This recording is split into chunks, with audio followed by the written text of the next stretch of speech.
Welcome, everybody, to another episode of Strife's Sanctum.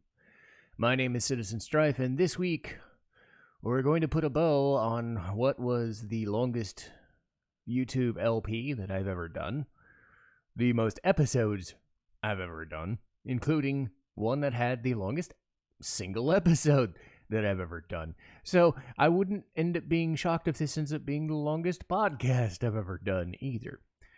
And it's Persona 5 Royal. Now, to start off with this, the way I'm going to have to process all of this game is I'm going to have to compartmentalize a lot of it. The only way I'm going to have to do this is kind of do what I did with Chrono Cross last time out, but with a emphasis on point-by-point retelling of the plot through the characters as they appear, because that's the only way to kind of get through each character, because there's a lot of them, and I'm not even going to be able to talk about all of them. But then there's still the battle system, there's the aesthetics, there's what I think is good and bad about the show, or about the game, and then everything else surrounding this game. But suffice it to say, if it wasn't obvious, it is my favorite game of all time, and I kind of have to start there. My favorite game for the longest time was Final Fantasy VII. I've recently gone on to not like it a whole bunch, but it's still one of the best Final Fantasy games, but the story kind of bleh. The more I play it, the more I think the story of Final Fantasy VII bleh. But for like 5 or 10 years, Final Fantasy VII was, I'm not going to get topped this. And then Final Fantasy VI, when I played it and started playing it more, I started to like that more. So Final Fantasy VI took over. But then Persona 3 happened. And then Persona 4 happened. And it was around that time where I was really rigorous when it came to, I'm just really watching anime at this point. I'm really watching or playing JRPGs at this point. And this is introducing me to Japanese culture, which I'm big into now. But at the time, I was kind of just developing. And Persona was like the last bastion of, these are the games we still want. Because Final Fantasy was switching over to action-based stuff like Kingdom Hearts and Final Fantasy 12 and 13 later. Bleh. Persona stayed the course, because what happened with Persona was SMT started first in the late 80s. Persona didn't start as a franchise until late 90s, 1997, 1998. And the first two games were standard dungeon crawls. I think they're fine to an extent because it has a duology. It kind of focuses on social link stuff, but not really. It wasn't until Persona 3 where the real key to Persona's success, and the reason that people think of Persona when they think of this franchise and not SMT, because again, I've said this in the SMT5 review, SMT5 is about getting an aura of a world that is uninhabitable and people are running over it, and you're just trying to make a microcosm of what your reason is, what your faith is. Persona is about characters in, Japan specifically, and living your life. And really in Persona 3, they started solidifying the formula that's successful for them. I don't think it hit until Persona 4, but Persona 3 laid the groundwork, and 4 capitalized it. Those two games really are what drove me to becoming who I am today, as far as like, I'm only playing these types of games, I'm only watching this kind of stuff, and if I branch out, I have to be dragged kicking and screaming by some force. So 3 and 4 were probably the best games for God knows how long. And 4 specifically because it just has a better overall feel to it. And then they waited until 10 years later to make Persona 5. Part of that was disasters in Japan, of course. Part of it was writers' strikes and stuff. But they finally released it in 2017 for the PS4 and PS5, or PS3, PS4, and Royal for PS4 a couple years later. And Persona 5 really solidified the Persona formula, modernizing it so that people who weren't there for Persona 3 and Persona 4 could get into this, and it became their biggest seller. Again, I don't want to get into the SMT versus Persona thing because that's a dumb argument. You should be happy that both games are successful. If Persona is more successful, so what? But Persona 5 is the one that people know because it is on the modern console, and we live in an age of streaming and YouTube and Twitch and stuff like that. So Persona 5 is easily accessible.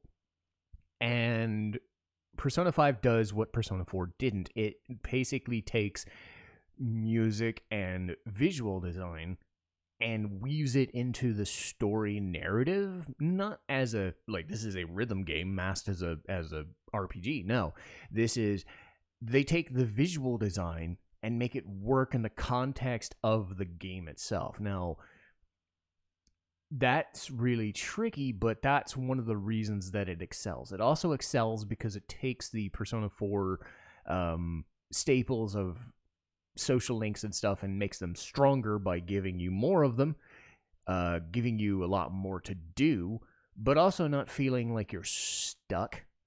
And this is something that they learned from Persona 3 to 4, was getting stuck in kind of the gooey, because Persona 3, as much as I like it, feels really gooey in comparison to 5. It's really stiff.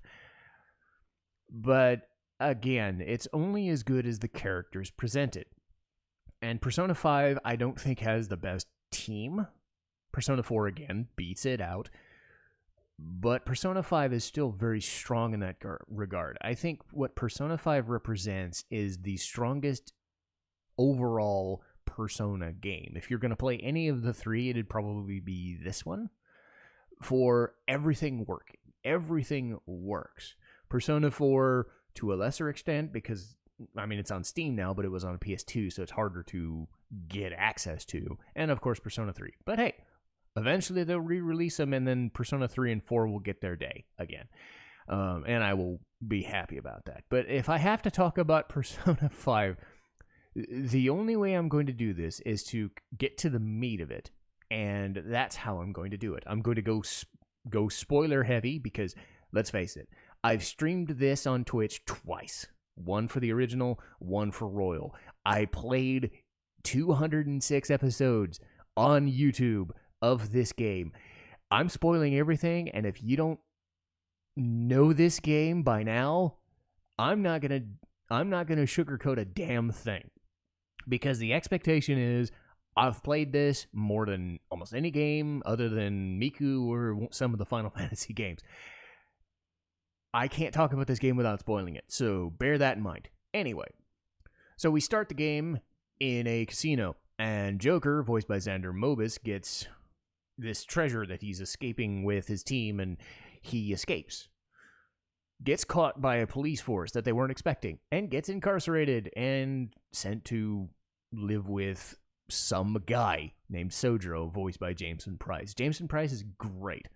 I talked about Mary Elizabeth McGlynn being my favorite voice actor overall. I'd say male voice actors, Jameson Price has that really good, stern, but effectual voice. Like, you hear it in Sojiro, and you hear it in the other games that he's done. Like, he just has that booming voice, and it's very authoritative.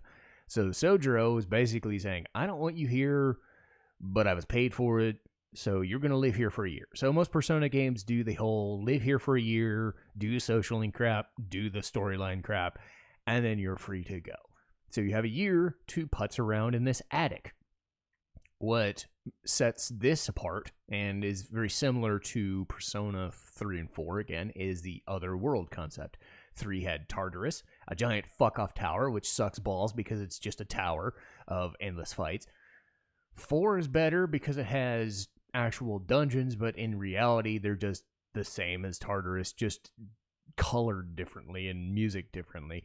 5 really gives you palaces, and it gives you the palaces in the form of the metaverse. So Joker gets accosted one day. He's going to school on his first day, tries to meet a girl. They nod, they say hi. He goes his merry way. Some dork in a school uniform named Ryuji shows up. Ryuji, voiced by Max Middleman, who was in like Tales of Berseria. He's Red 13 in Final Fantasy VII Remake, stuff like that. So Ryuji and Joker try to go to school, find themselves in a alternate version of the school, and all that shit happens. They meet Morgana, voiced by Cassandra Lee Morris, Taiga from Toradora, Cube from Madoka Magica, that sort of thing. This little cat player character, and this cat's just saying, "Get the fuck out of here! Get me the fuck out of here!" So yes, it can talk. It can talk. So a talking cat, because mascot character, they find their way out of it. They end up getting involved with Anne. I'm going to say Anne just because the pronunciation in the English version is weird, but Anne Takamaki, or Takamaki. I'm going to say Takamaki, I suppose. And Takamaki is voiced by Erica Harlocker, who was Kyoko in Danganronpa. Yumiko in Kakegurui. Oh my god, I can't wait to review that mess. But Anne's a model. She was meeting Joker, ends up going into this guy's car. He ends up being a teacher, Kamoshida. He is the ruler of a castle. So machinations happen, a few days happen. One of the weird things about Persona 5 Royal and Persona in general is a very slow process. It takes like 5 or 6 hours to actually get to combat. One of the things that drove me nuts was whenever I saw a streamer, like if they're not used to the visual novel aspect of Persona, it would drive them nuts. They would say, well, where's the combat? Where's the gameplay? Where's the, and multiple streamers said the same thing. Like, I get it, but this is a slow burn type of game more so than a Final Fantasy. And it's a quicker start than even Persona 4 was, but Persona 3 to an extent is better. But again, they all start slow. But they're building the characters. And they're building stuff with Kamoshida as this pervy teacher. But really what ends up happening is a character known as Shiho is kicked off the team, and then she decides to jump off the roof of the school building, trying to commit suicide. Joker and Ryuji go after Kamoshida. That shit happens. They end up recruiting Anne and Morgana, and the four of them stop Kamoshida. So, quick things go ahead, but Kamoshida is the first palace. It's an introductory palace, and I'll go over, like, the gameplay aspects later, but they end up meeting Yusuke, and he is getting... Yusuke is Matt Mercer from Critical Role. Perfect casting, by the way. Just this down-and-out artist guy who's being plagiarized by this art mogul for money.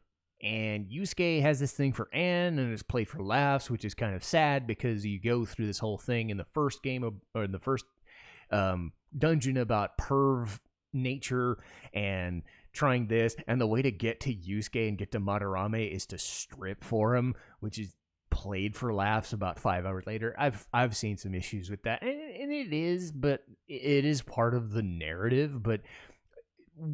The issue I find with that second part is once you get past Anne, she really takes the focus in the first dungeon. After that, like, she doesn't get jack shit to do. She gets this cutscene where she strips for Yusuke, sort of, and then kind of nothing. And then Yusuke's thing happens, and he, awakens to his persona. And we get Yusuke, so I'm moving along. You see where I'm going with this. But the second dungeon's fine, but it doesn't have the same fervor. But we get it back. We get it back because Makoto, voiced by Jeremy Lee, who I met at a convention a couple of weeks ago. Jeremy Lee was Asuna and Sword Art Online, but this is what I know her most from, and I like this character a lot. Makoto is a student council president. She's the awesome girl with awesome grades and always... does what she's told because her sister, Sai, voiced by Elizabeth Maxwell, is just, I own you, sort of, because I'm the leader of this family because our parents died or whatever. Just do what I say. Just get into a good college. Just do it, So they get a run with the mob, and Makoto's trying to do her thing and trying to spy on, like, the characters because the principal's telling them to. They're building anticipation of who gets revealed at the end, but Principal's trying to get Makoto to do this thing. Sai's trying to get her to do this thing. This guy named as Akechi comes in, kind of browbeats her and says, nope. So this shit's going to happen. So Makoto gets sick of it. She got caught by Kanashiro, this mobster guy, and they get taken to this bank. And she's had enough. And the best scene in the entire game is Makoto and Jeremy Lee's portrayal of this, just stamping on the fucking ground and just getting pissed off and awakening her inner, like, I'm an Aikido expert, I'm gonna kick the shit out of you. And her persona is the best persona ever. And personas are your, like, inner manifestation of a character, and they look all fancy and fun. And for now, like, you've had people stand up, you've had Arsene Lupin, you've had these pirates, you've had this like femme fatales, you've had Zorro.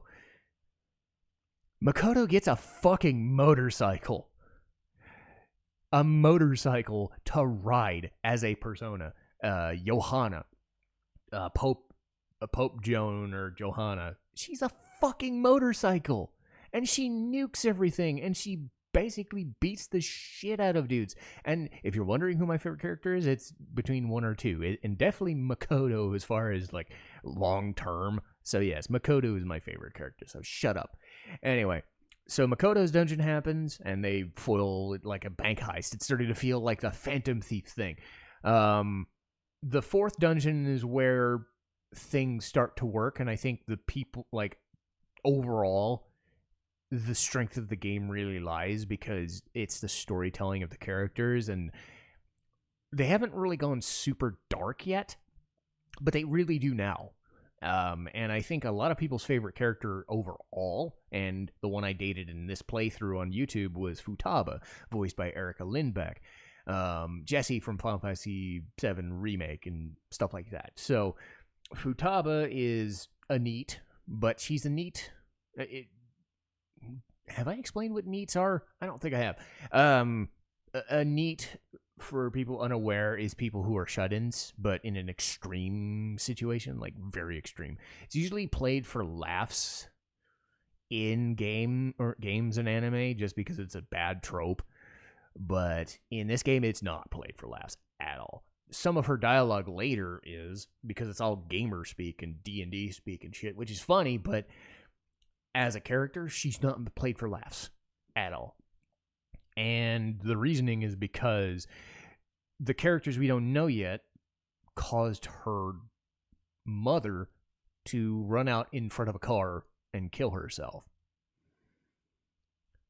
And Futaba is blamed for it. These guys come by and say, you're the cause of it, and you've done this, and she just mentally fucking shuts down. So the party, unbeknownst to all this other shit that's going on, has to save her because she can help them out and whatever. So Sai's interrogating Joker this whole time and thinking, why aren't you going after Medjet? Excuse me, little cough and hiccup there.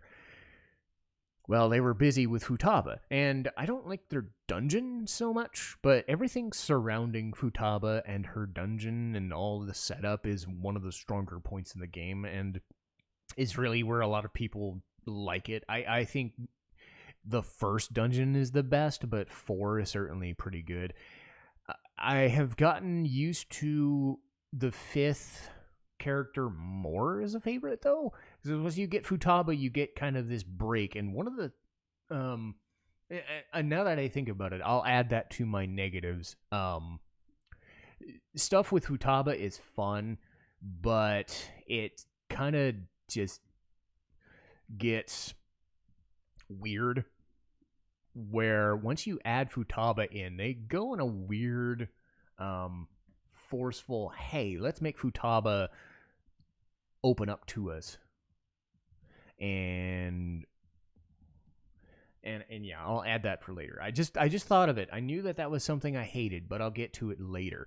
But suffice it to say, once Futaba joins the party, she lightens the mood a little bit. She's got a little rivalry with Yusuke a bit, but a lot of the characters kind of just sit there and wait for the next character to join them. That's kind of the vibe of this game, is you get one character, then you get another character, then you get another character, and a lot of the other ones kind of, outside of Makoto and Morgana, they don't really add much. And Joker, being a silent protagonist, aka Dorkface, can only add so much. But again, Joker is Joker, and he's the protagonist, so of course he's important.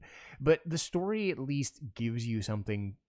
Joker's been incarcerated. Joker's in probation. So at least he has some reason for doing the things he does. But again, Makoto and Morgana are kind of the story drivers, mostly Morgana in an extent. But we get another character known as Haru Okumura, voiced by Xanthi Wynn, who is in Black Rock Shooter. She's been in stuff like East 8, whatnot. This was the game I knew her mostly from.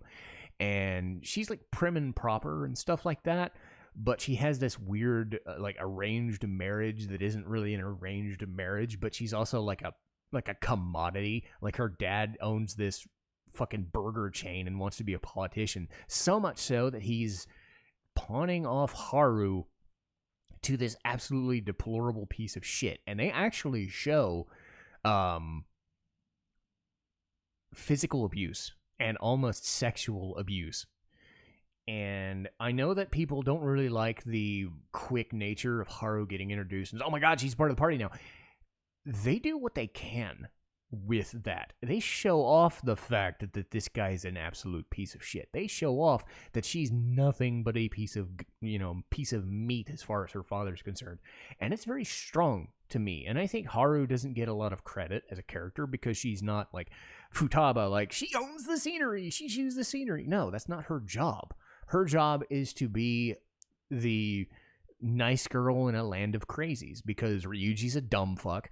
Dorkface is Dorkface and doesn't really do anything. And outside of Makoto and Morgana, I mean, Yusuke's there, but you need somebody to balance out the stupid sometimes. And Haru fits the, well, I'm not doing anything wrong and I'm just there to have fun and you guys are nice and we're friends. There's nothing wrong with that. And I think in later games and other supplemental material, Haru actually gets a lot more characterization. And I've liked her way more and more. In game, she's probably weaker than Makoto, but as far as characters that I think I like Haru the most.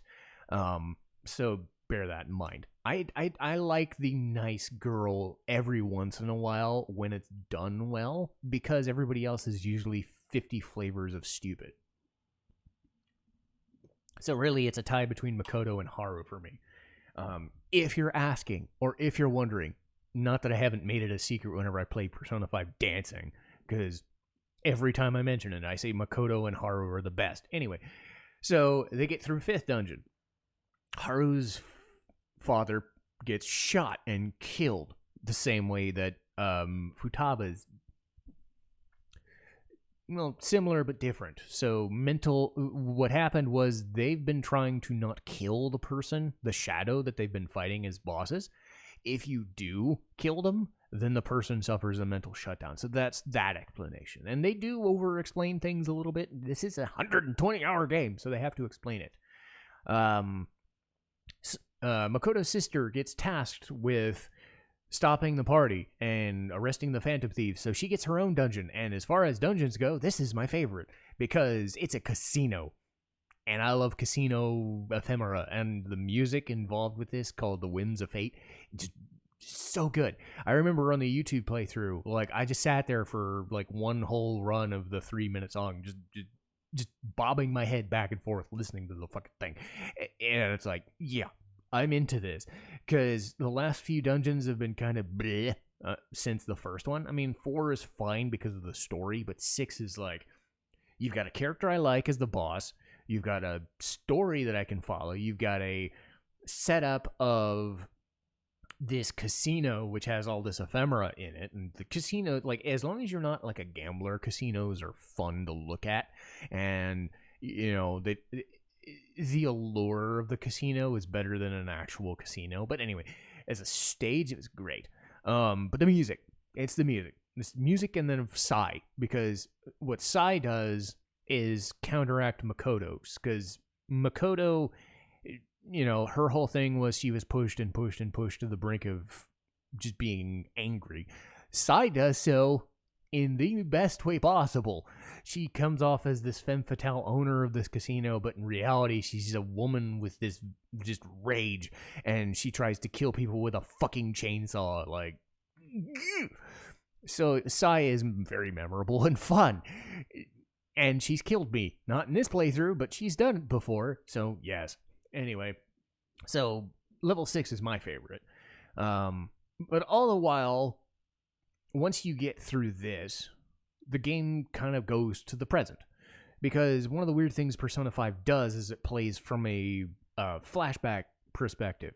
Joker's already been caught in level 6 in the casino, and we're just reliving the cases because Sai is telling us all these things. So she's trying to browbeat him and just say, I'm trying to learn what the fuck this metaverse is. I'm trying to learn why you're doing everything you're doing. And it turns out to all be a plot in 2 different ways. And the main villains that have been causing all this fucking problem for Futaba, for Makoto, for Haru, for everybody, all boils down to 2 specific people.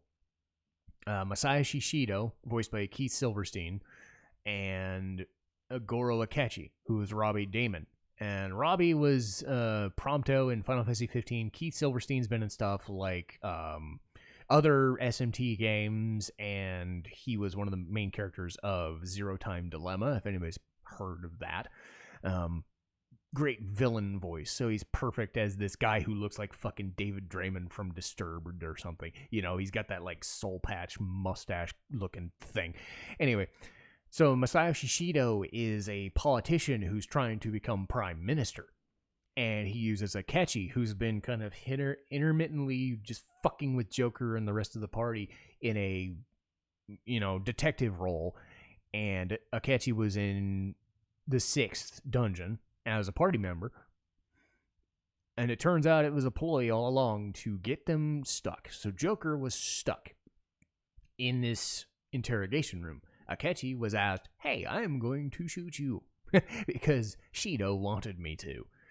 And it's weird because it's one of those mysteries where Shido isn't really he's revealed, but he's not really like given a shit ton of screen time until that, and then after the fact he is owning the scenery as one of the main villains. So Akechi's the guy that you're always kind of after and thinking he's the mastermind, but he's still involved. They play it strange because you're trying to redeem Akechi somehow, but you're not really. Like, you can't redeem this fucking guy at all. He is a prick. He is Light Yagami from Death Note. That's basically what Goro Akechi is. So he comes up with this plan to shoot Joker.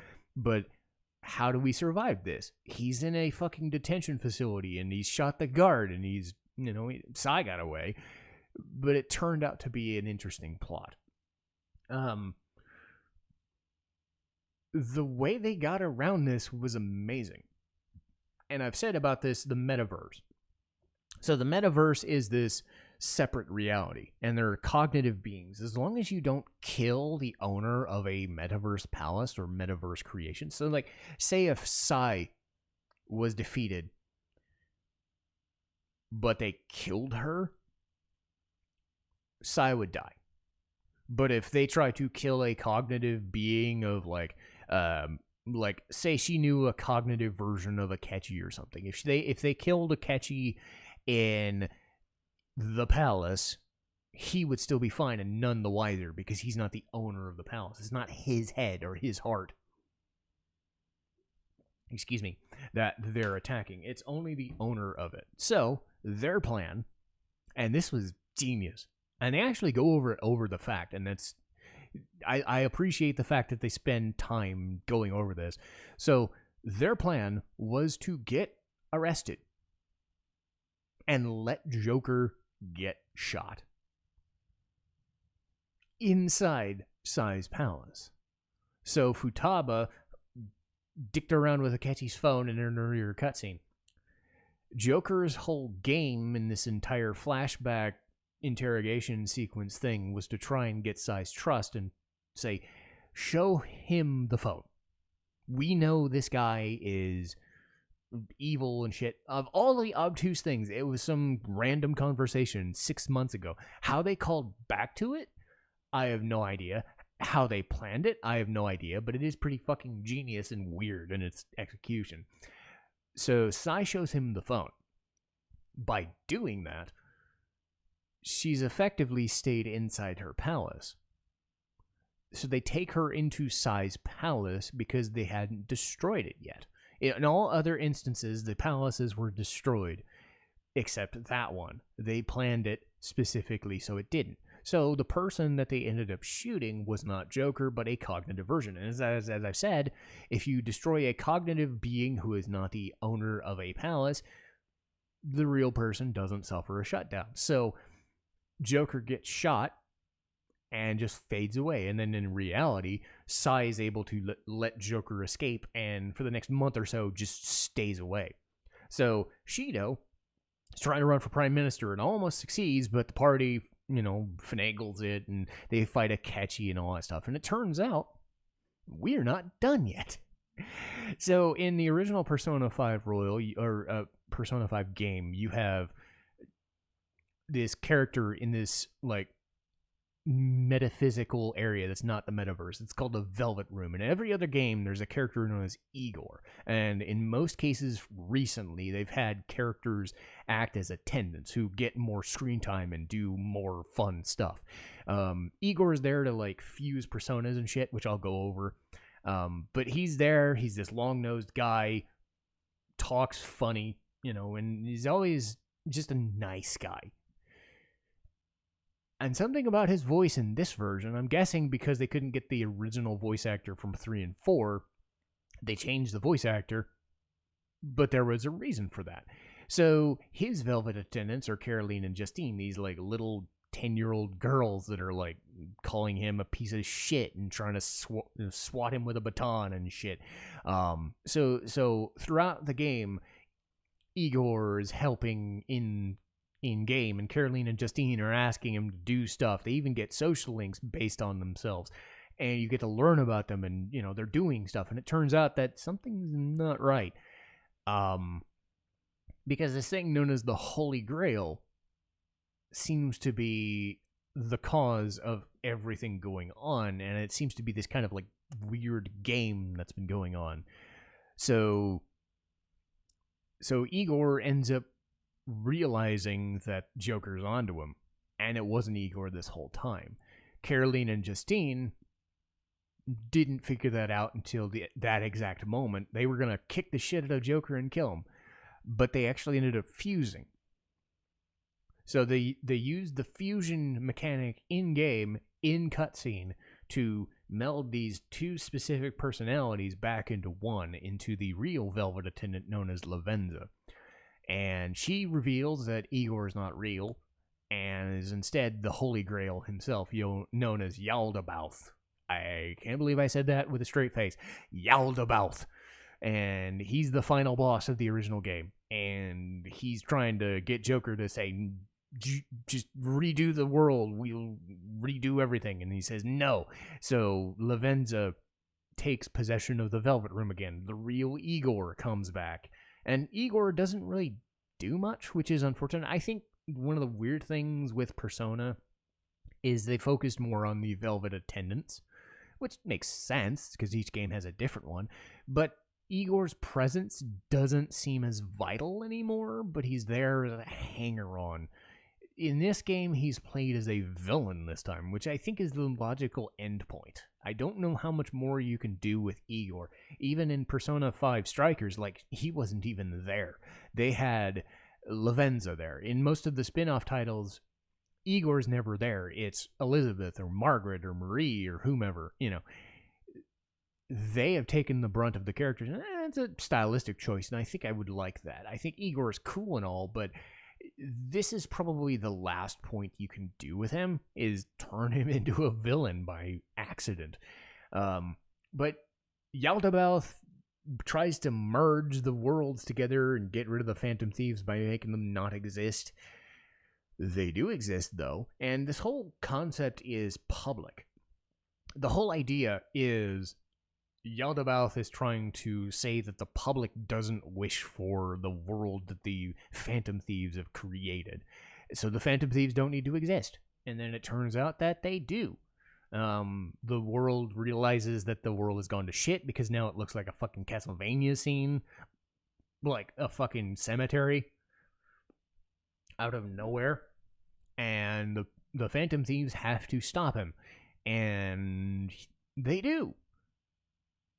But we're not done yet. We're not done yet because in Persona 5 Royal, they introduce 2 other characters and they have more. So Persona 5 Royal tacks on another 20-some hours of work.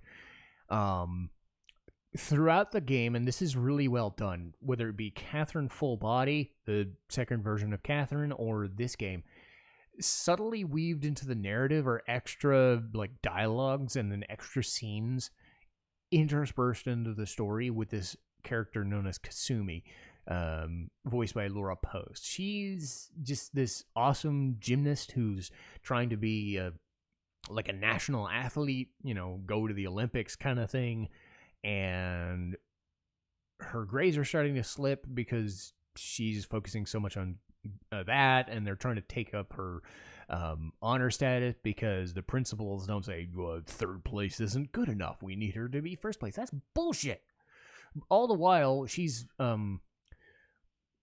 aided by a school counselor known as Dr. Maruki. And Maruki's voiced by Billy Kametz, who was in Rising of Shield Hero and Cells at Work and stuff like that. So you got 2 new characters kind of doing stuff, and they're really nice. Kasumi's played as this super nice girl who's like appreciative of Dorkface always helping her out in certain situations. So she gets a crush on him. Because of course she does. I really felt bad in my playthrough because I had to turn her down because I was focusing on Futaba. Because I'm not some harem-chasing nerd. Maruki is super nice as well, and that's the weird thing. When you realize what's going on after the fact, if you chase this storyline, this Persona 5 Royal content, what ends up happening is Akechi gets more social link time, so you actually talk to him more.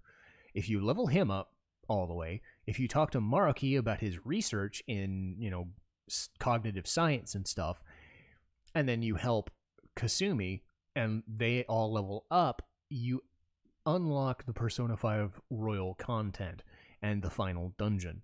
And it turns out that Dr. Maruki himself took what Yaldabaoth created and remade the world to suit everyone's yearnings. Futaba and Haru got their parents back. Anne got Shiho back to full strength. Ryuji got, recognized for his track, whatever. Yusuke is going to be popular. Morgana became human because he wanted to bang Anne, I guess. For some reason, Morgana decided to become human and then sleep in Joker's bed, too. That was strange. But a lot of strange things keep happening, and it turns out Dr. Maruki was involved. And it's really played well because Maruki himself is not a villain. He's a villain only by circumstance. His whole motivation is trying to have people escape the pains that they think they don't need. And he's able to recreate cognition to the point where everybody in existence gets to have a great life. No concept of pain, no concept of worrying about your dreams. Like he'll make sure everything works. It's sort of brainwashing, but not really. Like he wants people to accept this, and that's where the issue lies, is that everybody in the game doesn't want to accept it because they've lived their lives with their choices for now. And Akechi even says the same thing. Akechi realizes that if he lives in the real world, well, he dies in the original game. If Joker doesn't take the offer, he's incarcerated for all the shit that he did. So they have to decide, do they want to go back to the way things were? And they do. Japan has this thing with a lot of these JRPG narratives where they don't like being kowtow to. Like Final Fantasy X and Final Fantasy 13 specifically are good about the whole fatalism and destiny thing and saying, no, we'll control our own fucking destiny, thank you very much. And again, this isn't like a god telling you your hand over fist. That's what Yaldabaoth was doing. Maruki's whole thing was he saw what Kasumi went through. He saw what his girlfriend Rumi went through, and he ended up having the power to change their fate and basically do away with whatever pain they had and rewrite their cognition. Because it turns out that Kasumi is not Kasumi at all, but instead Sumire. And the only reason that Kasumi is there anymore is because Sumire was saved from a car accident. Kasumi herself passed away, and Sumire was just shot down. And Maruki found a way to basically well, she said it first, so it's not like he convinced her, but he knew that he had the power to have her think that she was Kasumi and change her idea into Kasumi. And the way that works for everybody else, and they've gone over this in game a little bit, is anytime she hears the name Sumire, it's actually blotted out or silenced or whatever. She cannot hear her original name. Everybody's trying to tell her she's Sumire, and everybody's talking about her like she's Sumire, but she thinks she's Kasumi. And it catches everybody off guard except Akechi, who's only met her like once or twice. So the finale is, 10 to 15 extra hours of work and fun stuff to be had. But all told, it's a story about choosing one's place against authority and rebelling against authority and saying, just because you're an adult doesn't mean you get to decide everything.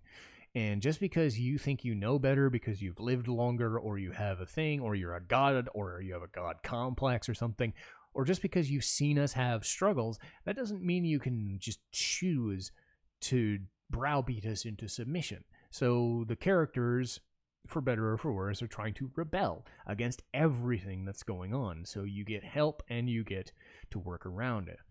So that's the general gist of the plot. And again, characters get a lot to work with. Characters do a ton, but it's only as good as the battle system. So, what are the battles? Turn-based, yay! My favorite. Because I get to think through things without it being super slow, like a strategy RPG, or a tactics RPG, that sort of thing. So turn-based, but it does this sort of Final Fantasy X kind of thing where everything feels like really snappy. Like you press a button and the HUD in game just snaps to action. You choose a persona, it automatically chooses a persona that you're weak to, that the enemy's weak to. So SMT and Persona are all about switching personas and switching demons and all this stuff, interrogating demons to get them on your side. And the demon interrogation and stuff has been a staple for 10 to 15 games now. They brought it back in Persona 5, because in 3 and 4 it didn't exist, but in 5 you get these like little comedic moments or angry moments with the personas, and you get to kind of learn about them. And it also happens too in SMT 5, because it gives the personas and the demons characters to work around a little bit, because you have enough main characters as it is. How do you find characterization in these new characters? Just little quips here and there, and they all feel different. You can kind of navigate persona interrogation. When you get them, you get new personas. Igor and Caroline and Justine and Lavenza are tasked with fusing them into stronger personas, and your whole job is to kind of mix and match elemental affinities and weaknesses so that you're strong against the thing, because the last thing you want to do is get blasted by an enemy and have them get extra turns, because the persona system is you attack a weakness, you get an extra turn, you get attacked, they get an extra turn. And the way that Persona 3 and through 5 have operated, if your main character dies, if Dorkface goes down, face down, you can't revive him and the game's over. It's a weird mechanic. I don't know if I like it. But, again, you have a lot of different ways to get around this. You have, like, instant death protection. Futaba has a shit ton of extra shit that she can do, even compared to Persona 5 proper, that she can just, like, Here's extra HP. Here's fucking Heat Riser, which is a full-on buff to every stat. Characters can just knock them out of the way and withstand an attack for you. So you've got ways of balancing out the fact, oh shit, I just got nuked. Or, oh shit, I just got insta-death out of nowhere. But it's still, if you're not prepared for the enemies, I made it look silly because I had an end-game persona that would basically nullified everything. But in-game, Persona 5's not the hardest, but you can still get wrecked out of nowhere by not preparing well. The whole game is about checking the boss, seeing what they've got, and then probably getting wrecked a time or two, and then realizing, oh, they do this thing, so I've got to prep this thing. And that's true for enemies as well, because you never know when a super enemy that's 5 or 10 levels ahead of everybody else in the groupings can come and nuke your ass. So they got these things known as baton passes that can, like, you power up the next attack for a party member, or they can help yours. And they'll even tell you, like, if an enemy character is weak to a certain character, so you use the baton pass to them so that they can strike the that was like one of the things in the Maraki final boss was use this weakness against that thing, and then use that weakness against this thing, and you baton pass and baton pass and baton pass. I'm not a huge fan of the baton passes, but the fact that you have that as a just quick swap to a next character is really sweet. Because a lot of people don't like turn-based combat. I personally do. But what I like most is Final Fantasy X. I've said forever that Final Fantasy X is my favorite battle system, because you can quick swap all 7 characters, and outside of Kamari, who's basically just a secondary version of somebody else, everybody has a strength and affinity against a certain enemy, and you can quick swap, and you can attack, and then you can kind of tic-tac-toe your way to beat an enemy, and it all feels really fucking snappy. This game is the same idea with the battle system, so it's very snappy. They've got all these things that just work so well and quicken the pace. It doesn't even feel like a turn-based battle system, but it's still turn-based, so you don't have to like force yourself into an ATB or an action-based economy if you don't want to. You can take your time and say, okay, I need to heal, or I need to do this with my turn. You get to learn everybody's little nuances and build your characters the way you want to build them.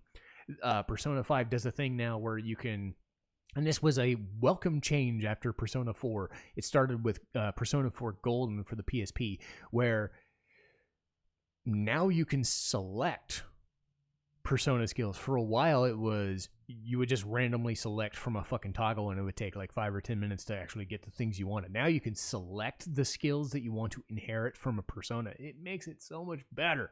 So now you can decide, this character does this thing, and this character does that thing, and I can switch to that character to attack that guy, but I need that for this guy. I need a full like spectrum of weaknesses and affinities to stay the course against these 5 or 10 different monsters.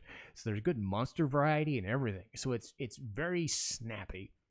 It is basically the Final Fantasy X battle system in a Persona game, done that way. Yakuza 7's kind of the same way. Any turn-based battle system that is very snappy but doesn't come across as hackneyed and like rushed is my favorite battle system, because the old school turn-based, like the 1, 2, and 3, they can be kind of slow because that's what they were way back when.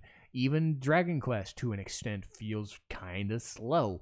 Even now, not as bad, but man, they can be slow in those early games. But I love turn-based battles when they are snappy, because there's less time wasted. Alongside the battles, you have what's known as palaces. I've mentioned this before. Palaces reflect the owner of this current dungeon that you have. So the first one is a castle, because he's the king of the castle and the king of perbs. You've got an art museum for Madarame. You got a bank for Kaneshiro. Futaba's is a tomb. Okumura's is space, like a space station. 6th is the casino, Sai's Casino. My favorite, love it. 7 is a cruise liner in the middle of a sunken city. And the final, well, sort of dungeon is Mementos, but the final dungeon, final with Maruki, is a research facility, like a doctor's research facility kind of thing. And they're all played slightly differently. Some have different mechanics. Some have kind of like you're using gambling against them, or you're just cutting off laser systems like a bank heist. I know in Futaba's thing, you're trying to shoot out these areas to create new paths for these light fixtures to open up new areas. Shido's whole thing is you're a rat and you're going through these light puzzles to try and turn them off so you're not rats anymore. You know, some mechanics are better than others, yes. Maruki's even had an interesting little like exam, like a mental puzzle exam, like to determine like if you're gonna fight a dude, you choose this option. It's like a mental test, like a test of your like morals. It's like if you had the power to steal a thing, you would not steal anything. You would steal just enough. You would steal everything. You would steal people's hearts. You would steal the one that you love, you know, that sort of thing. So these moral quandaries. And then it would decide based on what you thought Maruki would think, how you would, how he would respond. And if you responded correctly, you could pass on. If you didn't, you'd fight a hard enemy, that sort of thing. So every palace has its own mechanics. Another cool thing is because it is an actual dungeon instead of just a palette swapped, randomly generated dungeon, you're able to do a lot of like parkour-esque things. And Persona 5 really plays into the whole Phantom Thief thing by giving you, hey, I jumped on this chandelier and I jumped over to this railings to get over these parts of the doorway to unlock a key to get to the next thing. And then I used detective vision or assassin vision to just check into, oh, there's a path to this key that I need to follow, and I gotta check these fucking, all sorts of these little things. And all these little contextual buttons that give you stuff to do during a dungeon that isn't just, hey, go fight a dude. That was the main drawback, I thought, with 3 and 4, was the dungeons were just, hey, here's 10 levels, they all look the same, they all feel the same, here's some enemies, go up there. It's fine, but Persona 5 really took the time to make everything feel like an actual level. But they didn't just shy away from it. An in-game grind spot known as Mementos, which, again, is like the final dungeon of Persona 5 Vanilla, is this like 100-story fucking mini dungeon shit where Morgana turns into a cat truck or something, like a van. He turns into a van. I think it's like a reference to My Neighbor Totoro or something. So Morgana is driving you down this fucking pit of despair that is everybody's subconscious, and you can do these like side quests and things. So it's basically Tartarus from Persona 3, or those like, here's a 200-floor dungeon that is nothing but palette swaps and randomly generated stuff. It's boring, but at least they have it. You don't have to go it down all the time. You can go piece by piece as you go through the main story. So I do like the fact that they at least tied it into the narrative at the end and made it worthwhile to go down there, because I don't really like that sort of thing. But what I do like, and what I enjoy most about Social Links, is the fact that it feels like a dating sim or a visual novel. Social links are the reason that Persona is such an important thing for me. I'm not really a visual novel guy, but weaving a JRPG into a dating sim is kind of cool. Because not only do all of your main characters, and this has been a thing since Persona 4, all of your main characters have their own social links where you get to talk to them about things.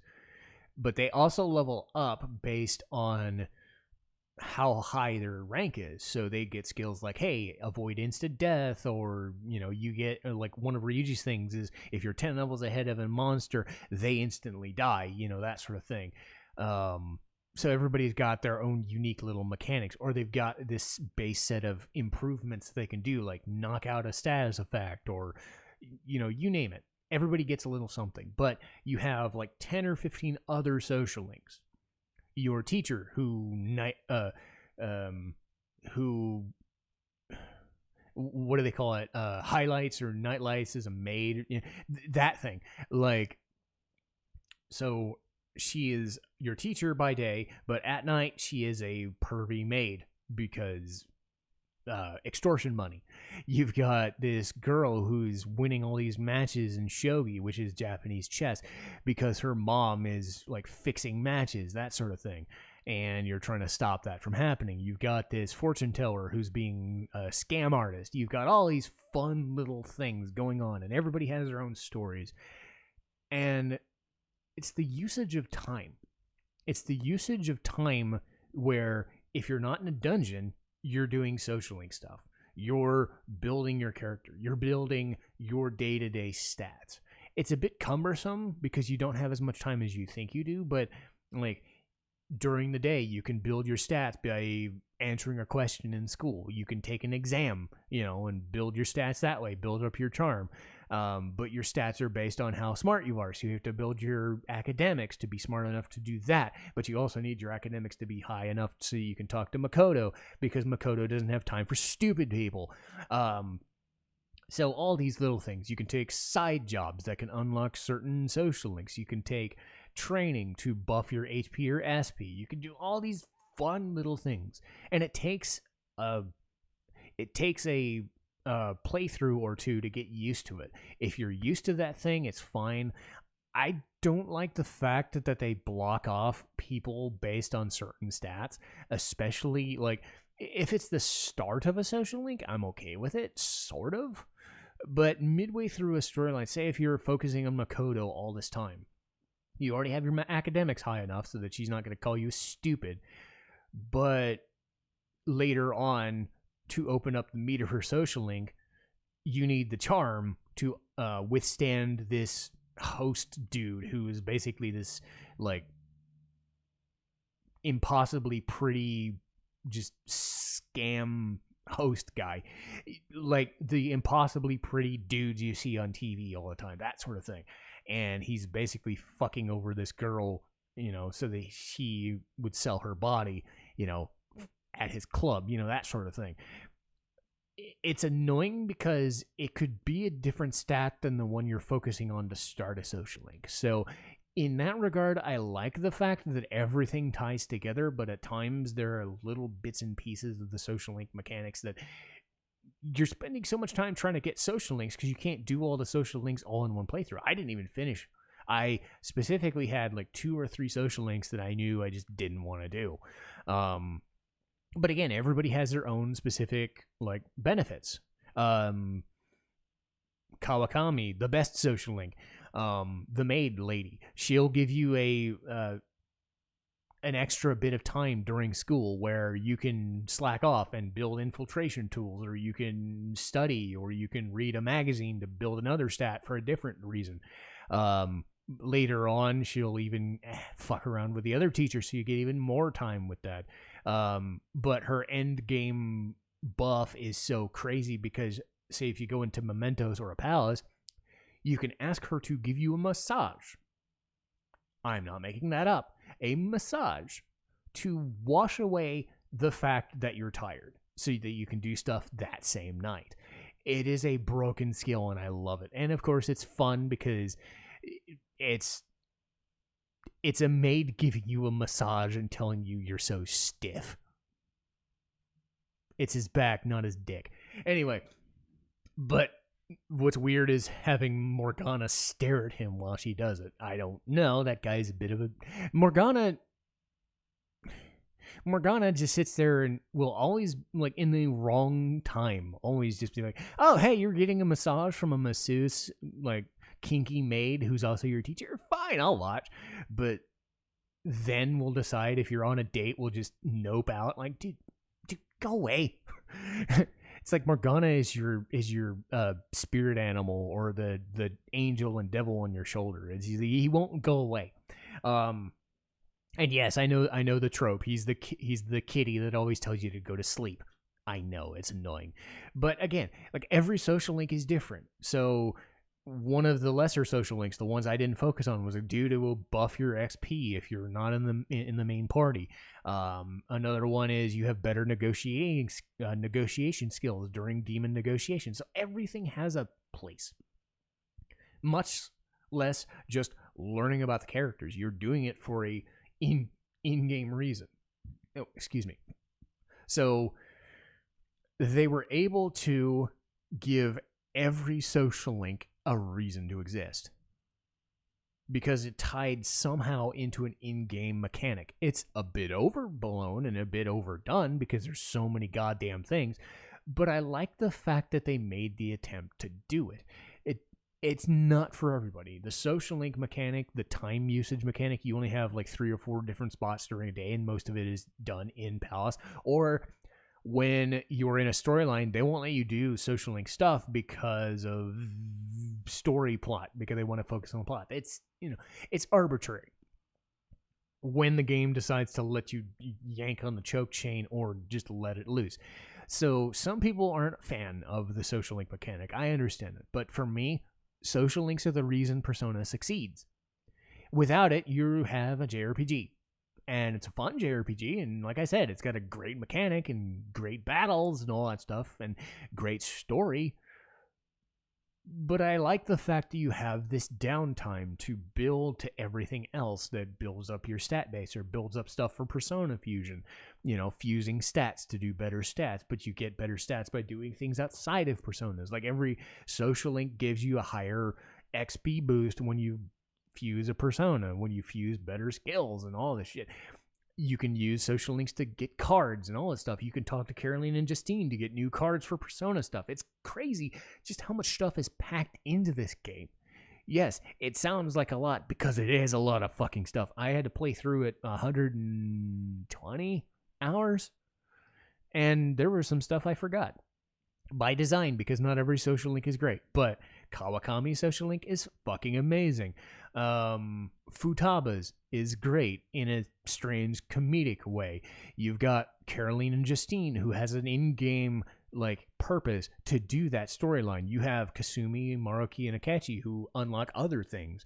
You got Morgana's, which is laced throughout the story, so you don't have to focus on him so much. Everybody has a thing. And even with that, you can tell I'm gushing. It's probably been an hour already, and I'm not even halfway done, I don't think. But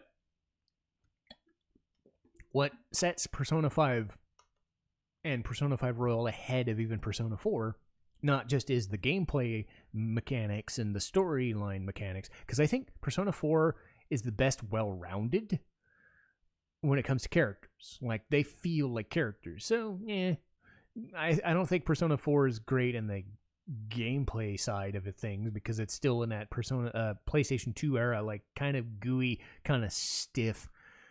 The music is fine, but Persona 3 was kind of when it comes to music, Persona 3 was trying to be darker and kind of popish, dark acid pop stuff. It was fine, but nothing really memorable except for the final boss theme or the Burn My Dread theme, which is cool. Persona 4 a little bit better. You had character specific, dungeons and better battle themes, and you didn't have, Persona 3's battle theme with baby, it's just over and over. It's fucking earworm. It's terrible. Persona 4 is less so because Reach Out for the Truth is pretty good. 4 has good music and good stuff, but 5 just keyed into the style. I've said before, the main characters are phantom thieves.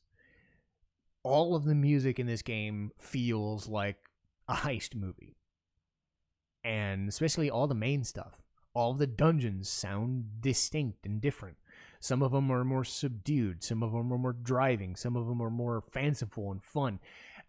Winds of Fate, I think, is fun because it's not so much a driving theme, but is a bouncy, you're in a high-end casino and it's loud and bombastic, but it's got this jazz vibe to it.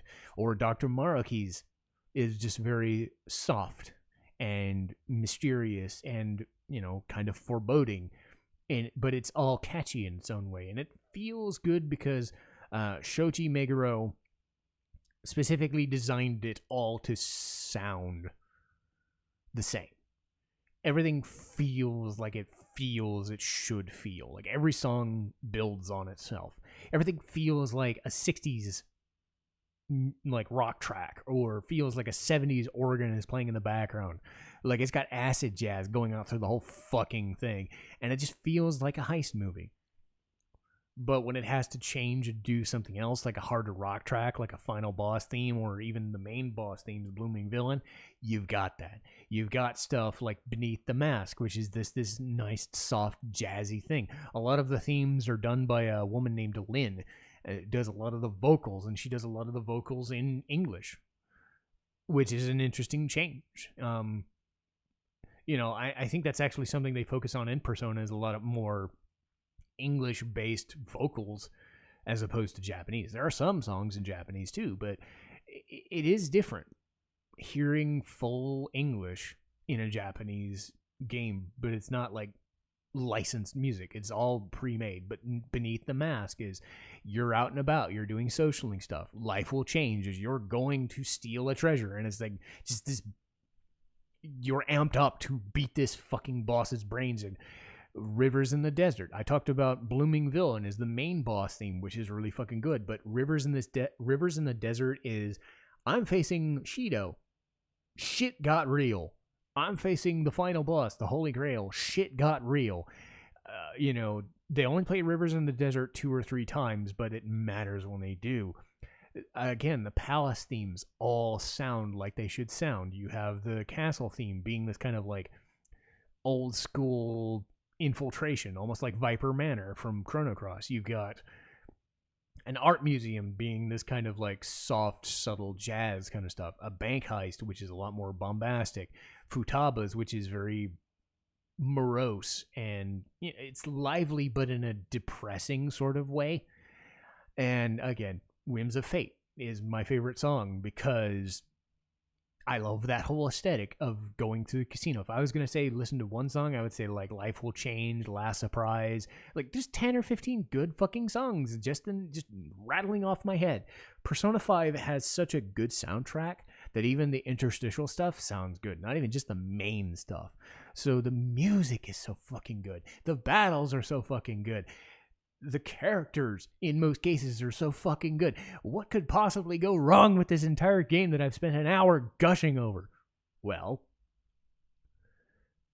let's talk about that. Let's get that out of the way. Because, goddamn it, there are some bad things about Persona 5. I will say bad things about Persona 5, even though I don't want to. I don't want to do it! But I talked before about the slow visual novel style. I'm saddened when people try this game and are not aware that it is a visual novel masquerading as an RPG or a JRPG, because it's half and half. And if you're not into the visual novel stuff, if you're just expecting it to be a Final Fantasy or a Dragon Quest, you're in for a rude awakening. This is what Persona 2, like Persona 3, 4, and 5 have always been, for better or for worse. I like that sort of thing because it gives me time to feed off the characters more, but at the same time, they overdo it. They overdo over-explaining things to get back to the plot, so it's not always perfect. So I can understand why people who like action games are like, well, why am I stopping every, dungeon to spend 2 or 3 in-game hours doing social link stuff with other people just to get to another plot point? So it's like a start, stop, start, stop, start, stop. And some people have given up. And it's not just like 1 or 2 people. It's like, 5 or 10 different streamers of Persona just like, no, I don't want to play it. I don't like it. And, that's their business. They're not into it. So again, it takes a certain mindset. If you're into the gameplay loop like I am, you are well rewarded for it. If you're not into this gameplay loop, it is not going to be for you. The mid game of the game, like the Haru thing, is very out of nowhere and really quick. I personally like it, but I've heard a lot of people say that the pacing is kind of shitty because after Haru's dungeon, it does the Persona 4 thing where it gives you like 2 months of nothing to do. Yeah, it does give you like a month or two of nothing to do in between Futaba's and Haru's dungeon, and it's kind of there, because of that gameplay loop. It is go to a dungeon, do the story first, then do the dungeon, then do the social link stuff after the fact. Then we'll give you a little bit more social link stuff to do. Then we'll focus on the story again. So when you're given like an extra month and a half or 2 months even between dungeons, you're sitting there going, that's a lot of storytelling and a lot of social link stuff. Or in the case of like Haru's or Shido's dungeons, they're packing the story so much that it feels like top heavy. So you got a hefty beginning, got stuff in the middle that kind of works but is kind of out of nowhere, and then a shit ton of stuff at the end. But there's always that sense that the social link stuff has to come into play and always gets stuck. So again, it's all about the gameplay loop. That being said, one specific part I didn't like about mid-game was when you finish Futaba's dungeon and she becomes a character in the party. She doesn't talk, but she's not like an invalid. It's not like she doesn't want to talk to people. She just doesn't have anything to talk about. But the party decides, without her input, to have her open up.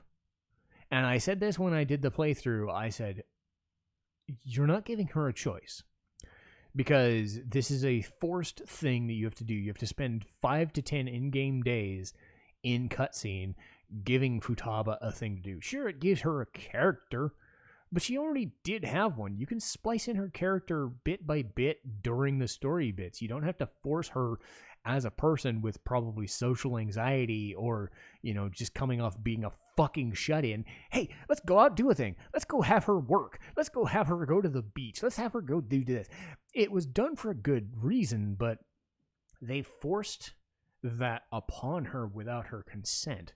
And even Dorkface and Joker, who's supposed to be his, foster brother, I guess, kind of just forces her into the thing because that's what the story said we should do. There's no choice to skip it. So every time you replay this game, you got to go through that sequence over again. And it didn't, I think it bothered me the first time I did it, but I enjoyed it because of the novelty. But now I've played it like 4 or 5 different times. I'm just like, no, I don't like the fact that you're forcing an opinion or forcing a situation on a person, especially somebody in that situation where she lost her fucking mother in a tragedy, and you're telling her, hey, let's go to a bar, let's go to a thing, let's have her work and clean dishes and work with... No! Let her make her own decision. And it's dumb because it's separate from her social link. It's something that they do to have a beach episode. It's something they do to give Futaba a character outside of, hey, we finished her character arc, now let's give her the in-game, like, this is what she's going to be like as a character as the story progresses. It's dumb. Another thing I didn't like was, as much as I like the stats, I said this before, locking certain segments of social links behind stats, or even locking them behind stats in general. Like, I remember back in Persona 3, you would not be able to date certain characters unless your stats were high enough. Or in Persona 4, where you're trying to deal with Nanako, who's the best character in the game and the best character in the series. Bite me! Nanako's the best girl. But Nanako is trying to talk to you, or you're trying to talk to Nanako, and it says, no, your understanding's not high enough, dumb fuck. You got to get it to level 5. I'm like, I don't wanna. So you're spending like an extra of like 10 or so in-game days trying to level up a stat just to unlock a certain character. So you kind of waste a playthrough trying to build a stat base just to unlock the rest of a social link. Yeah, you could do 100% playthrough, but that would require a guide and kind of take the spontaneity out of the whole experience, because a social link is supposed to be spur of the moment. You're in control of your character. If you follow a guide to give you the best possible ending, it's just following a spreadsheet. So Persona 5 does the same thing. It's like, level up this so Makoto will talk to you, but then your buddy across the table won't look at you like you're some putz because you have no charm. Or whatever, like your understanding or whatever has to be high enough so Futaba will even open up to you, despite the fact that like you're the one she even cares about at all because she's your brother, sort of thing, because you're the one who's always around at the fucking cafe. It's like you need these little like benchmark flags to do these certain things. I get it, but it also, as much as it builds replayability, it's also busy work. But if I was to say one thing that I hate more about any in this game than anything else, it's Ryuji. And I like how he's portrayed. It's not the actor's fault. Fuck no. I like Max Mittelman. He's a great actor. I haven't seen him in a shit ton of stuff, but it's not the actor's fault. It's the writing that they gave him. In Personas 3 and 4, they've had these slacker characters like Junpei and Yosuke. And Junpei comes off a bit of a dick, but kind of passive-aggressive. Yosuke gets himself in trouble, but he's still kind of like jovial at heart, despite being a bit of a prick. And I will preface this, Ryuji's social link paints him in a decent light, but it's the story. You cannot get away from Ryuji in the story. And every time that it seems like the characters are making a mistake or fighting amongst themselves or getting off track, it's because Ryuji is doing something stupid. They made a conscious effort to make the absolute dirt worst, stupid fucking moron in gaming. And he is my most hated character I've ever experienced. More than Hope in Final Fantasy 13, more than Edward in Final Fantasy 4, more than like Kagome from Inuyasha or shit like that. The dirt worst characters that just have no redeeming qualities. In storyline, Ryuji is like the dumbest, thickest, most agitated, rage-inducing fucking asshole I've ever experienced. And I will give you an example. Well, two specifically. It's not enough that every time something, like they're talking about the metaverse and Ryuji goes, duh, I don't know what that means. Like, shut up. We know you don't know what it means. Now, let the big boys talk. Let Makoto and Morgana and Akechi talk about the metaverse because they're not stupid. That's fine. If it was just that, it'd be dumb, but it'd be fine. But he has this thing where he flies off the handle at everybody.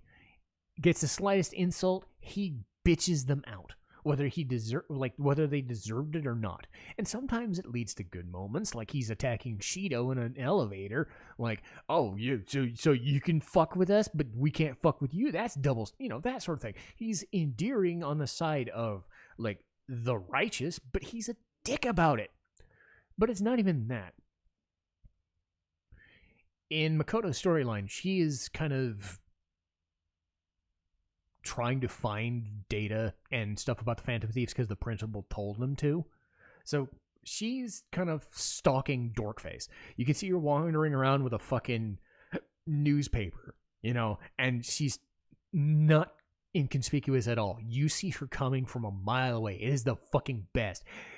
She's following you around, and you know that she's following you around. In game, these guys know they're following you around. But Ryuji, because he's a fucking idiot, for the last 5 or 10 hours, has been saying, hey, we're the Phantom Thieves. Isn't it fucking great? Let's go get a girl for it. Like, shouldn't we be, like, taking out the heavy hitters and doing all this fun stuff because we're Phantom Thieves? Isn't Phantom Thieving great? We should do Phantom Thief stuff. Let's do all, he's just up front.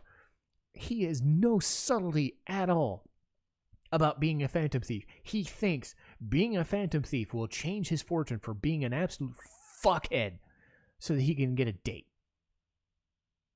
And it doesn't work for him at all. The closest he gets to having a friend is Anne, because they're around each other all the time because they're childhood friends. But even that's not like completely asked upon, but he's slightly pervish and he's annoying about it. So much so that while Makoto is, unbeknownst to us, recording the conversation, Ryuji's talking about, hey, let's go do a Phantom Thief thing. We'll show up at the normal place. And I'm just like, every time he says, hey, let's do a Phantom Thief meeting, I'm like, dude, you're going to get caught. You know that. And then, sure enough, a couple days later, Dorkface gets a call and says, I have this on my phone. I'd like to see you get your way out of this. Could you explain why you had a guy talk about being Phantom Thieves? And yes, you could say Anne got involved too, but for every time Anne talks about it, Ryuji talks about it 10 to 15 times more. Every single time they talk about phantom thieving, it's Ryuji trying to make a fucking bombastic statement about how he's so bored and wants to use phantom thieving as a way to become a popular dork. Because he wants a fucking date. Because he wants to be special. He gets this. He goes with another dork dickhead. He hands us this fucking flyer that says maid service. So he forces Joker and some other dickhead to come to this random house that he knows. And that's how you meet Kawakami. Did I want to do this maid service thing? No. I did it because it was a social link thing. Because it's awesome and it's the best social link in the game, but in reality, no. I don't think Joker or anybody would want to talk to fucking pervy maids, but he forces the issue, and that's not even the worst part. So the worst part is the Phantom Thieves getting himself caught, because he outs us every single fucking time because he won't shut the fuck up about it. So a couple dungeons later, we're into Haru's storyline, and in the 5th dungeon, and Morgana has been starting to feel down because Futaba is a super class A hacker. She has all this knowledge. And Morgana started to feel like he's a waste of space. And Ryuji calls him on it, and they start getting this little rivalry. And Morgana's, earnest, and he's a bit annoying himself, but in a nice way. He'll poke the bear every once in a while, but he's never like, I'm trying to antagonize you. I'm trying to make you pissed off. Ryuji, though, keeps poking the cat. He keeps poking the cat, saying he's worthless. Keeps saying he's worthless. And Morgana just says, no, fuck off. You're going to call me a worthless piece of shit, despite the fact that I'm your healer, right? Outside of Makoto, he's the only healer in the fucking game, so in-game mechanics-wise, getting rid of your healer is a terrible idea. So now you have Dorkface having to do it. That's stupid. But even as a character, I would prefer Morgana over Ryuji every fucking second. Despite the fact that Morgana tells me to go to sleep every fucking night, he's at least doing me a service. Ryuji's telling me that I'm a phantom thief to every fucking person within a fucking earshot. So the party starts telling Ryuji, look, you got to apologize. We need Haru in the party because she's the one who can help us with this dungeon that we're doing, but we want to be friends. We want to do this shit. We want to get Morgana back on our side. So what does Ryuji do? He says, I don't care if you're worthless. I still think you're fun, and I don't know if you're a fucking douchebag. And Morgana's just like, oh, you think I'm a putz, do you? Well, fuck off. And the only time he stops, is because Morgana was attacked by that sex offender dude that Haru knows, that fiance, who was abusing her.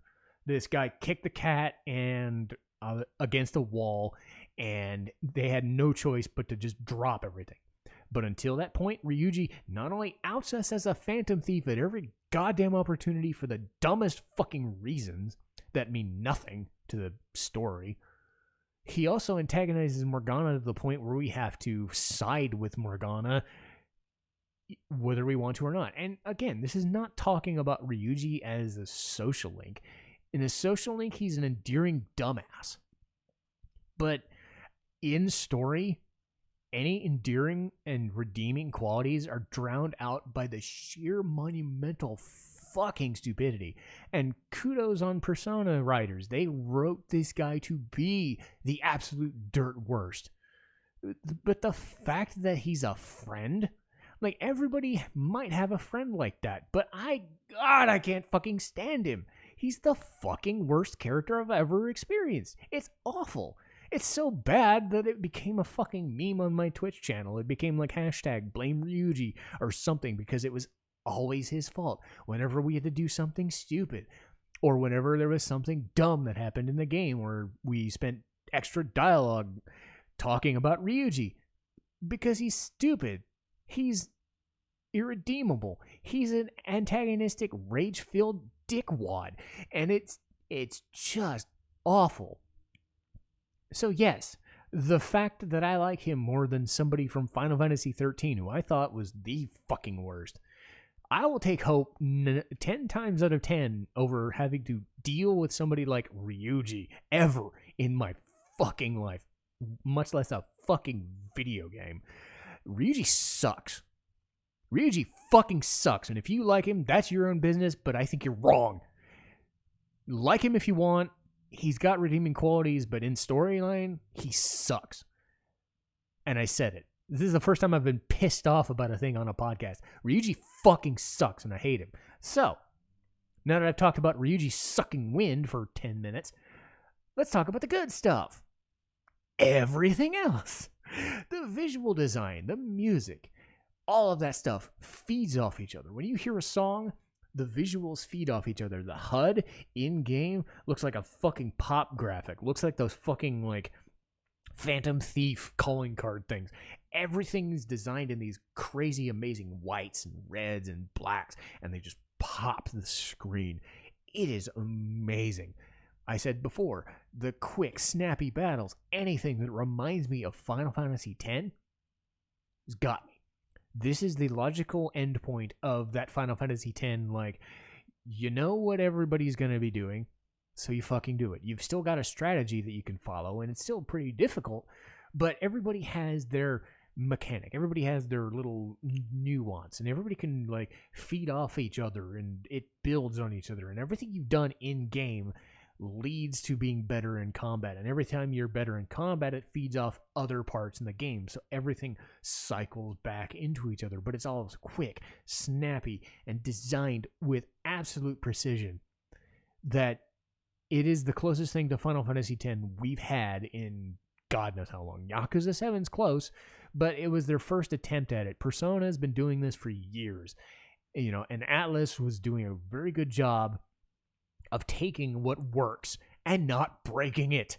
I wish Final Fantasy would take the same fucking advice once of these days, instead of making stuff like Strangers of Paradise and trying to do Kingdom Hearts and trying to do, like, for all the good Final Fantasy VII Remake is, it's not what I'd want out of a battle system, because they already made their best game back in 2002.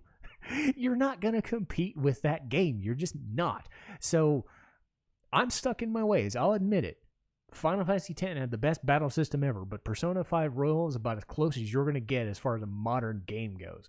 And any game that's close to that, close to these two, in terms of that system, this is what a JRPG battle system should be. And I'm happy that they really managed it. The social links, by and large, are really good. I mean, as good as Makoto is, I don't think her social link is as good as a character. She's great in story, but in social link, maybe not so much. But then you have people like Kawakami, amazing. You've got Futaba, who does all the funny, jokey shit, but still has moments of seriousness. Like, everybody has the serious moment, but it's still like, do you want to do the social link or not? There are only like 2 or 3 social links that don't add up, and by and large, 20 social links succeeding where 1 or 2 don't is a damn good amount.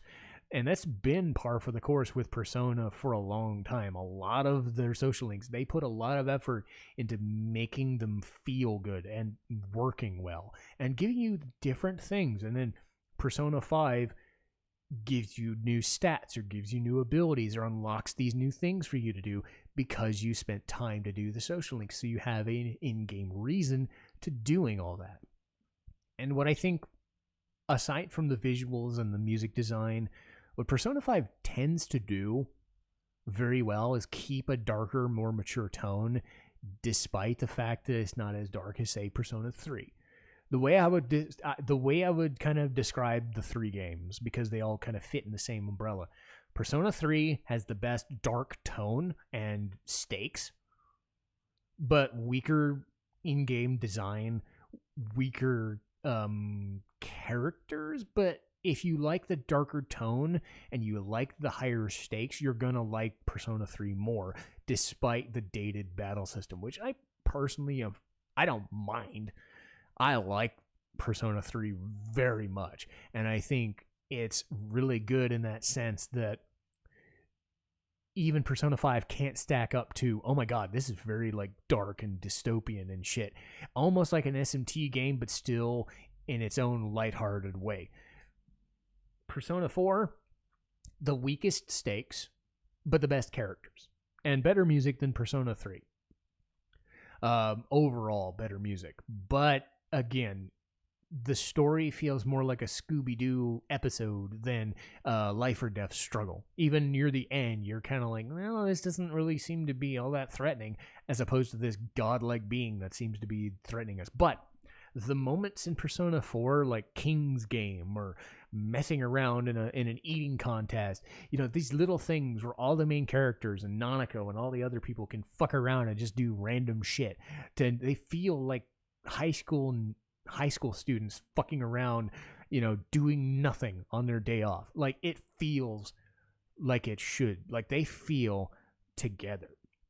So they're the best characters, but I don't think in design-wise, as good as Persona 4 is, I don't think it's as good as Persona 5 design-wise, and it's not got 3's darker tone. But Persona 5 and Persona 5 Royal is a good meshing of the two. And at the end of the day, what Persona 5 succeeds at more than anything else is reminding me that those old school style games, those 90s style or 80s and 90s style RPGs have not lost their touch. A lot of games now, and I say this about Final Fantasy, but I say this a lot about a lot of games, they're chasing something that's not what I used to know. And I can admit I'm set in my ways, and I'm not into the, we've got Elden Ring and the Soulsborns and all that stuff, and we've got all the mainstream games like Assassin's Creed and whatever, So Final Fantasy's going, hey, Kingdom Hearts was a good battle system. Let's focus on that and change it up and do all this like westernization shit.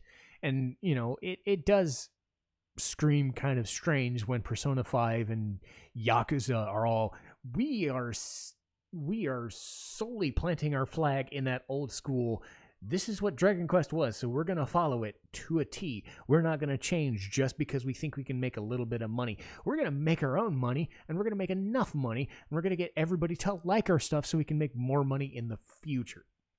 So they don't have to follow the same conventions that a lot of other franchises do. And again, every franchise is different. Everything feels different.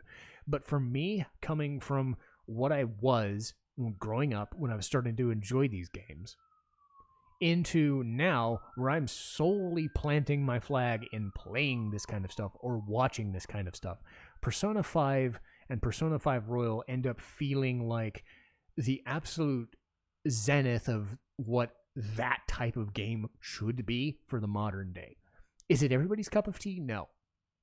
But what Persona does is it is exactly the type of game for me, an anime fan from a different country, learning about a different culture, but still guiding me through a familiar, like, hey, I played these games as a kid. Here's more of it. Here's everything we're doing. We don't reinvent the wheel. I am not a person that likes reinventing the wheel. And Persona, Dragon Quest, Yakuza, they don't reinvent the wheel. If they do, they're going to fall into the same pitfalls that Final Fantasy tends to do. I do not want that. I am solely in this camp. So if you ever want to know what kind of game I like, it's this. Is it everybody's cup of tea? No, it is very Japanese. To a fault.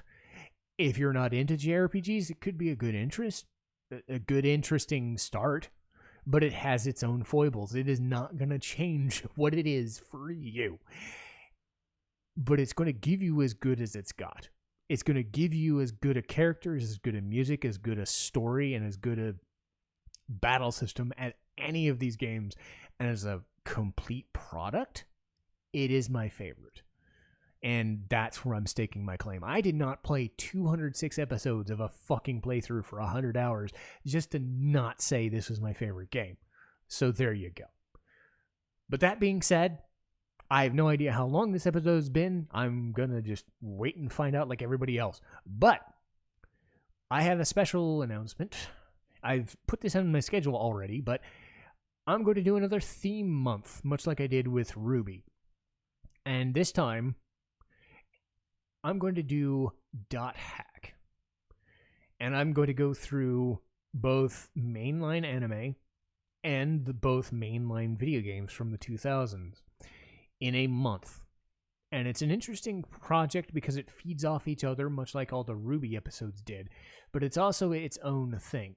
Because what I wanted to do before starting to get into like one of the things I worry about doing these is I'm going to be like digging into the same franchises over and over, the Final Fantasies, the Personas, the Mega Man, Sonic, Castlevanias. That's going to happen.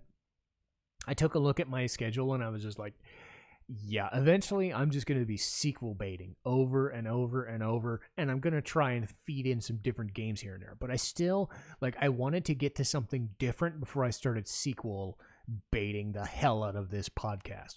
So we'll do .hack as its own special thing for the next month. We'll start with what started it all, .hack Sign, one of my first anime I've ever watched.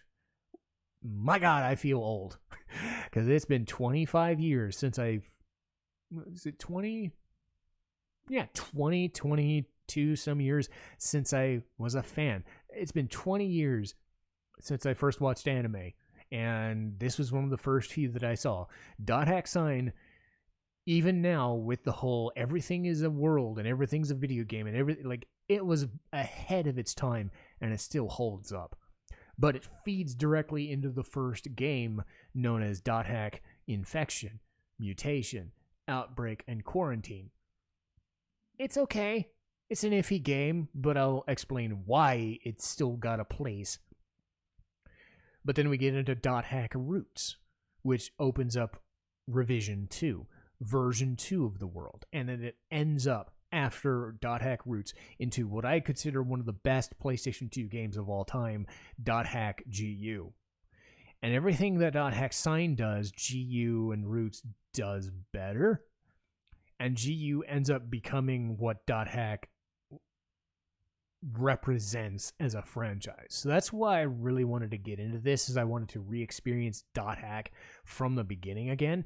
Sure, there's other anime and video game related stuff, but those are kind of the main four I'm going to focus on. So we're just going to do .hack Sign, .hack Quadrilogy, .hack Roots, and then .hack GU all in a month. After that, it's going to be sequel stuff over and over, I'm sure. But for now, I'll call it here. It's been a very long episode, I'm sure. But thank you guys so much for watching. I'll be back next week. Citizen Strife, signing off.